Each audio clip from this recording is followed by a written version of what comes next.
আপনারা এই নিচের ভিডিওটি দেখুন। এই পশ্চিমবঙ্গের এক সনাতনী হিন্দু ভাই কি বলছে দেখুন।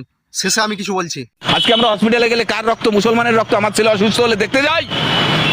মুসলমানের এই ভারতবর্ষের স্বাধীনতার মূল্য নেই, অবদান নেই। কদিন আগে যে পাকিস্তানের সঙ্গে যুদ্ধ হলো, এই প্লেনগুলো নিয়ে কারা গেছিল? ওই কয়েকটা মুসলমান মেয়ে। আমার গর্ব যে তারা আমার মায়ের জাতি, তারা গোমূত্র গোবর খেয়ে এই জাতিকে মহাসমুদ্রে, উনি সমুদ্রে একটু বিসর্জন দিচ্ছে।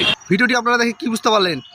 এই পশ্চিমবঙ্গের সনাতনী ভাই খুব সুন্দর একটি কথা বলেছে যে যখন বিপদে পড়া যায় তখন তো আর জাত ধর্ম দেখা যায় না। রক্তের যখন প্রয়োজন হয় হসপিটালে বা নার্সিংহোমে, তখন কি প্রয়োজন হয় জাত ধর্ম দেখার? কোনো প্রয়োজন হয় না। একদম উচিত কথা বলেছে। কিছু রাজনৈতিক দলের নেতা শুধু সুড়সুড়ি দিয়ে একটা ধর্মীয় বিভাজন তৈরি করছে, এছাড়া কিছু নয়।